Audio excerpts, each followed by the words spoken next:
US and Israel. We're in a bizarre situation. There were peace talks going on, and then the Israelis and the Americans bombed the entire leadership of Iran.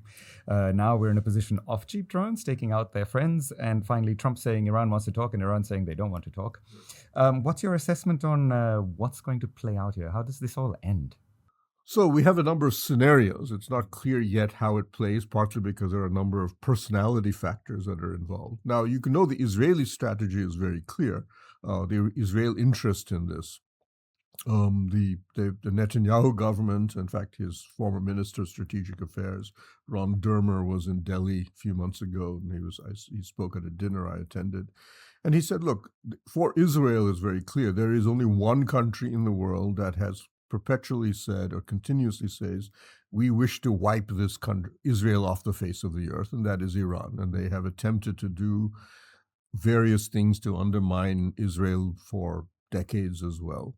And many ways, the heart, going beyond what he said, the heart of what their ability to contain Israel, if you wish, was that Shia crescent that was created, Hezbollah being a real sword that they held over Israel. Hezbollah in Lebanon, you saw the Assad government in Syria, and of course there was a degree of control in Iraq. This Shia crescent, after Israel began to turn on Hezbollah after the October 7th fight that they had with the Palestinians, Hezbollah disintegrates. You see Hezbollah basically wiped out, the famous pager bomb attack.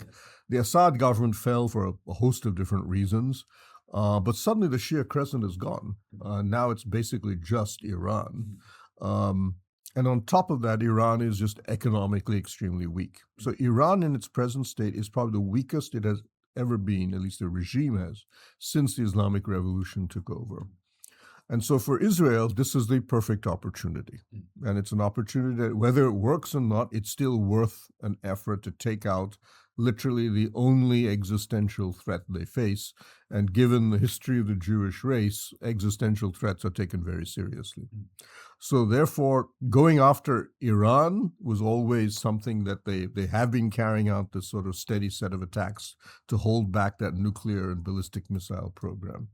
Now, for Iran, obviously, it's now mainly about regime survival. It was the first stage of this war. I would argue Iran is now starting to look a little longer term in their view that we've kind of taken on so far the worst that we thought that Americans and the Israelis could hit us with.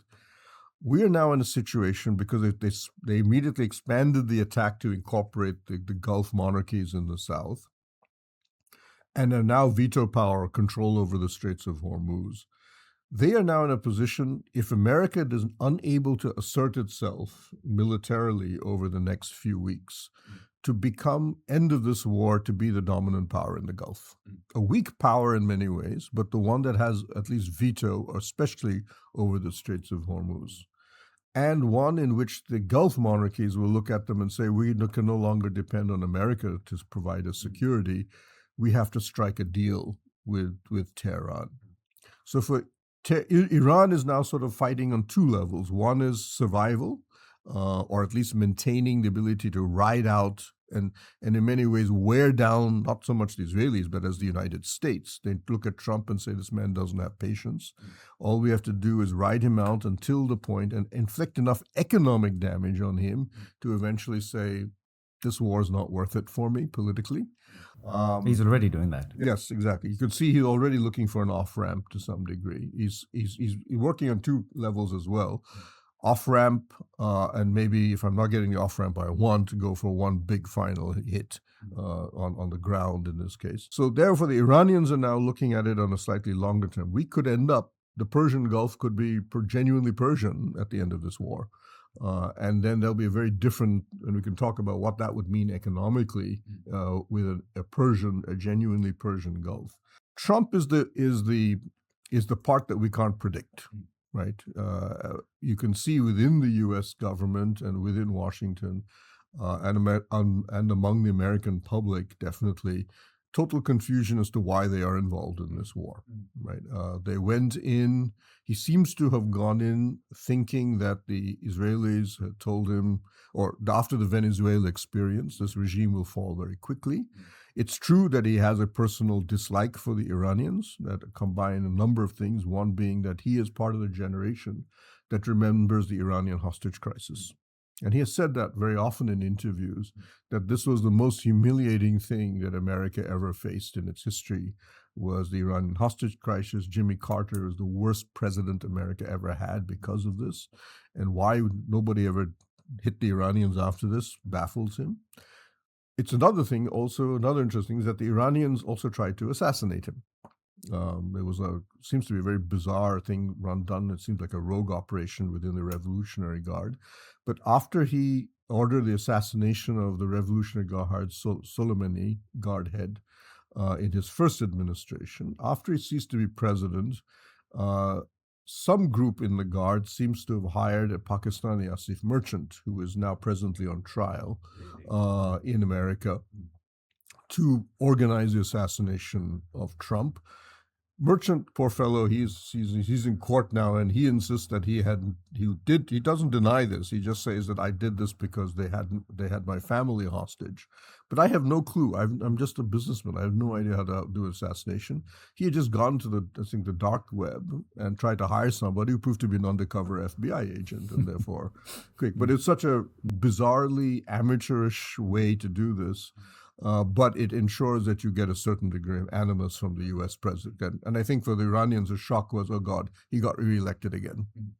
And I believe the Israelis remind him regularly, don't forget the one people who tried to assassinate you.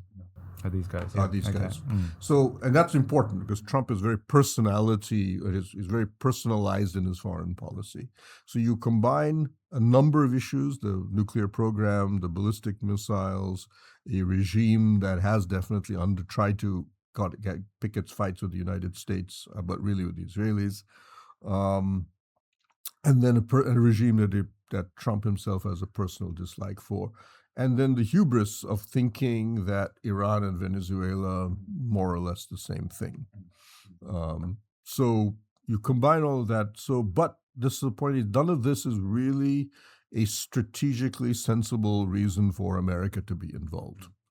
And as I've said, what is happening is the prices at the pump are rising in America. They've gone from roughly $3 a gallon to I think over $5, and are still rising. And you can see, other than the core MAGA support base of about 30% of Americans, every other group, including independents and non-MAGA Republicans, have turned against the war. And Trump is now struggling to figure out what is my end game in this. So I think we're now looking two paths here. We saw an attempt at a negotiate. I mean, I wouldn't say really an attempt. It's sort of a bizarre first he tries to, you can see Trump now moving into a certain path of trying to sit down and buffer himself against a potentially probably very bad political outcome for him. One, he's blaming other countries like the Europeans. Why didn't they show up? They were cowards. They were supposed to help me keep the Straits of Hormuz open.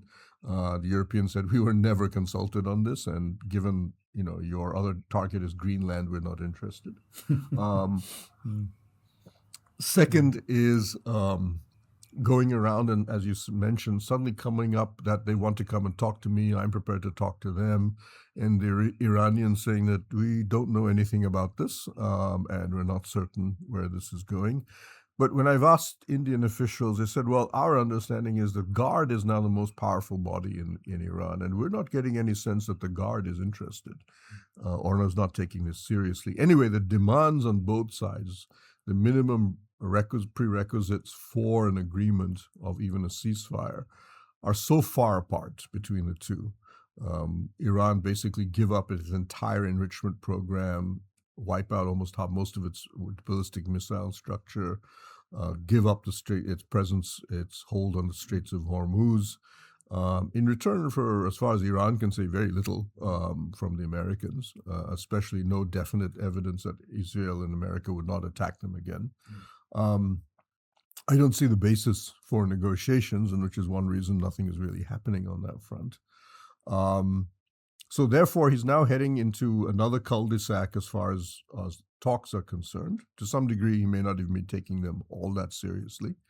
So now we're seeing the next stage of the war seems to be some kind of a land attack, either on Karg Island or some other part, some other chunk of piece of land of Iran, with the idea, I think, to use that as a negotiating chip more than anything else.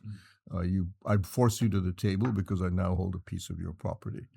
But then you end up where Iran would really like to inflict damage on the Americans is body bags, because they know the American capacity to absorb that is a lot less than their ability to absorb even high oil prices. The problem we will face is, does oil infrastructure, energy infrastructure in the Gulf, then become a byproduct of the next round, a fallout of the next round of that battle?